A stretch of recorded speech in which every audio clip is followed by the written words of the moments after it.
mereka tadinya menganggap menenun adalah pekerjaan sampingan.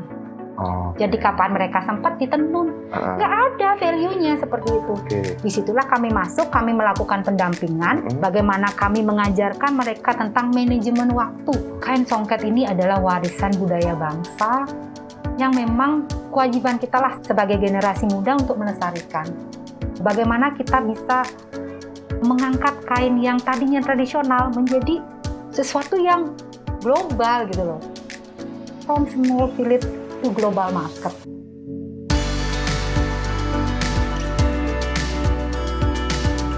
Tadi saya lihat nih programnya komplit sekali loh Bu ya.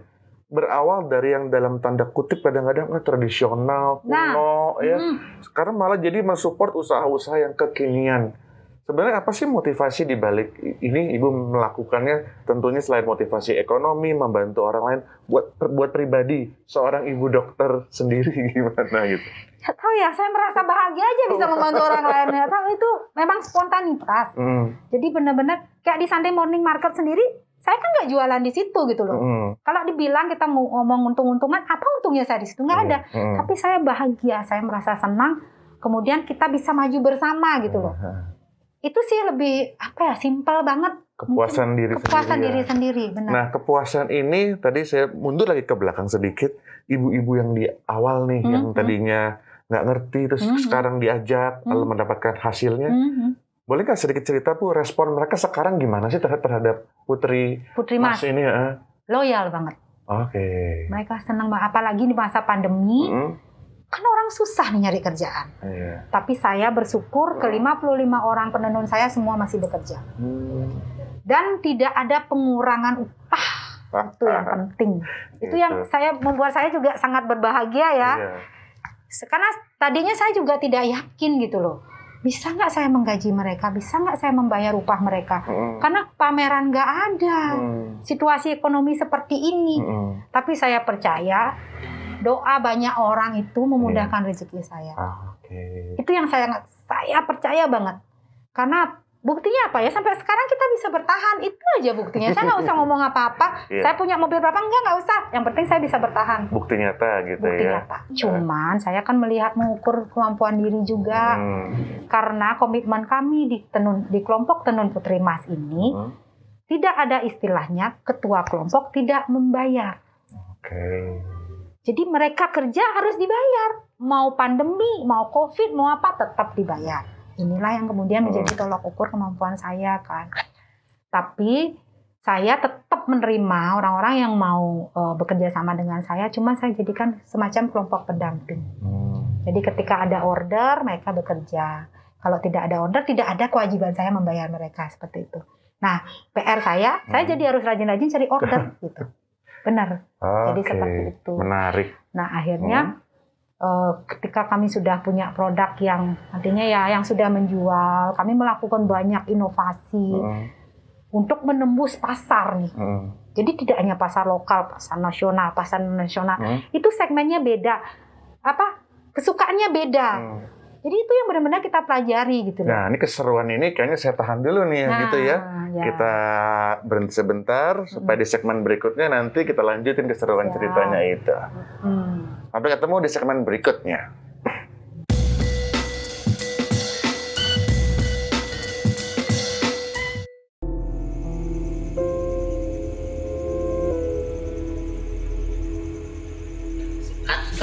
Wait. Waduh. Aku ngambil hancam nih. Bantu.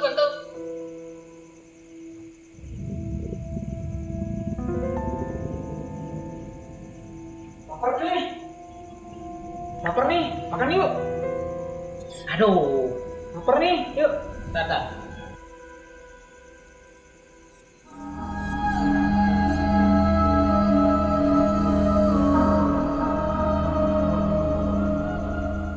Minat dulu.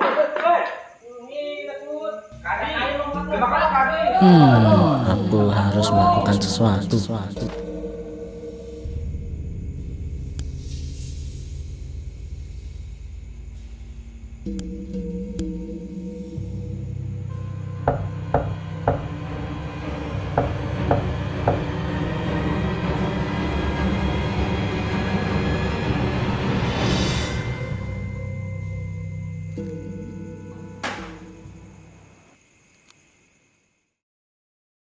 Sekarang, sudah ada fitur order from home di aplikasi Lestari Diskon. Order apa aja di merchant favoritmu bisa dari rumah. Diskonnya berlimpah, lebih praktis, dan pesananmu langsung diantar ke rumah. Download Lestari Diskon sekarang.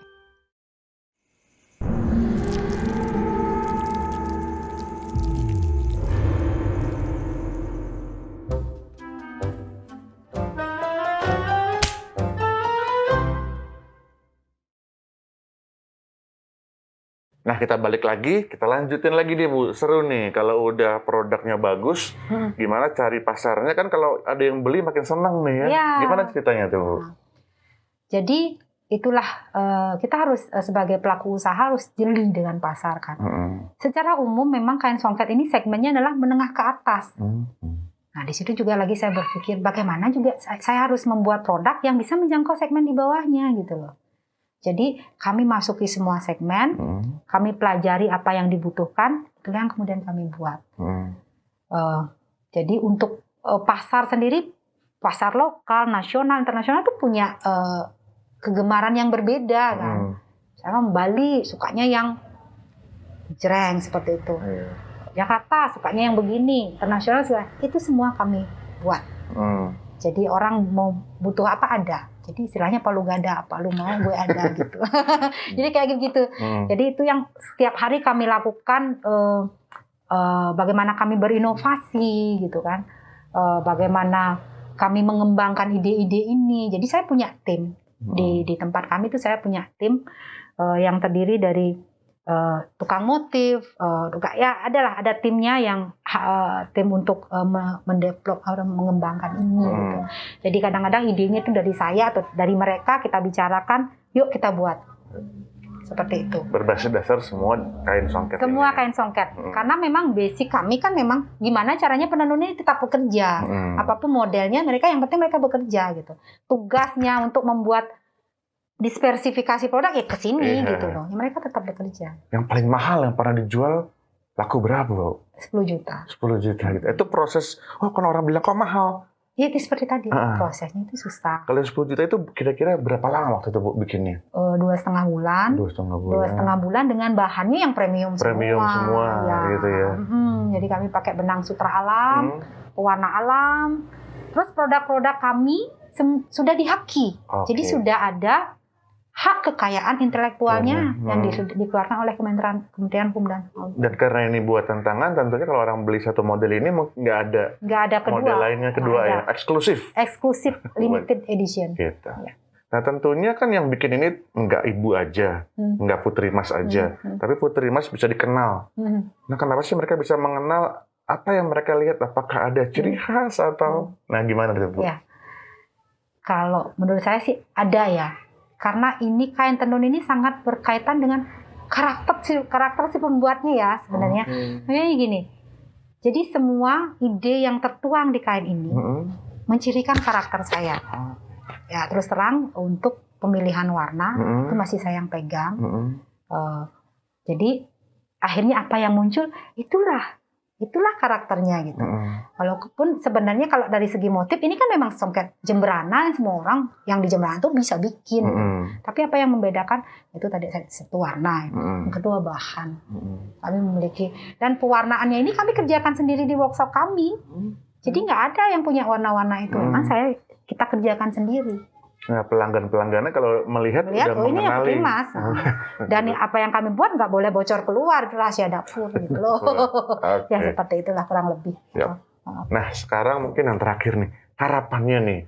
Harapannya ke depannya mungkin ada mimpi-mimpi yang belum terwujud atau rencana-rencana yang belum bisa dilaksanakan.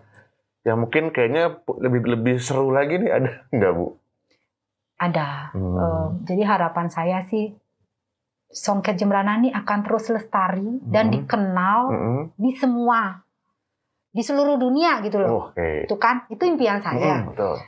Dan saya berharap semakin banyak anak muda yang tertarik, mencintai dan kemudian ikut melestarikan kain songket ini gitu kan. Makanya saya lebih banyak sekarang bergaul istilahnya dengan anak muda ini. Bagaimana saya memperkenalkan kain songket ini ke mereka. Harapan saya mereka kenal, cinta, sayang, ayo sama-sama lestarikan. Gak usah kamu bisa menenun poinnya, tapi bagaimana kemudian kamu bisa ikut mengangkat ini. Jadi anak-anak muda itu yang saya ajak itu, mereka rata-rata bikin vlog kayak gitu loh, bikin podcast atau apalah di media sosial mereka yang kemudian membicarakan ini gitu. Jadi trending lagi. Jadi gitu trending ya? lagi. Nah harapan saya untuk pasar global sih, itu memang impian kami dari dulu. Bagaimana seperti saya bilang tadi, saya berangkat dari keprihatinan kenapa sih ini Songket Jembrana begini-begini aja gitu. Dan kami buktikan kami sudah bisa menembus setidaknya pasar nasional dan internasional. Jadi kami sudah mengikuti beberapa pameran di luar negeri. Jadi antara lain di Korea, Vietnam, Manila, Moskow. Ya. Terus ya karena kami bermain di media online ya, digital, memanfaatkan media digital.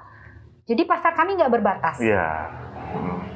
Jadi banyak negara sih yang sudah kami kirim ya walaupun bukan partai besar, tapi setidaknya cukuplah mendapat atensi dari mungkin tinggal digenjot aja nih lagi. Tinggal dipoles lagi gitu ya. Nah untuk teman-teman yang menyaksikan acara ini, bolehkah disampaikan satu kalimat pendek bagaimana teman-teman bisa menyikapi budaya warisan mengenai kain songket ini? Kain songket ini adalah warisan budaya bangsa yang memang kewajiban kita lah sebagai generasi muda untuk melestarikan. Bagaimana kita bisa mengangkat kain yang tadinya tradisional menjadi sesuatu yang global gitu loh.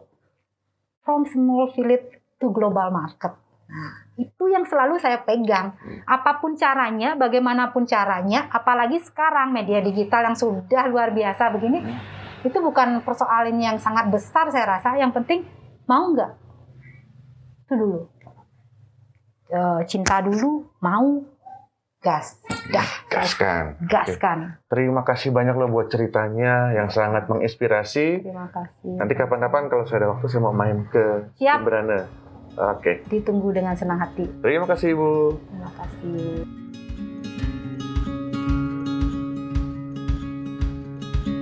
Yang saya pelajari nih adalah pelestarian. Sesuatu yang sudah punya nilai jangan dilupakan, tapi kita lestarikan sehingga mendapat panggungnya kembali. Lalu dari situ beliau mengatakan bahwa dia memperdayakan, dia memberikan pemberdayaan kepada ibu-ibu, kaum perempuan yang ada di sana supaya karya mereka lebih dikenal lagi dan punya value-nya.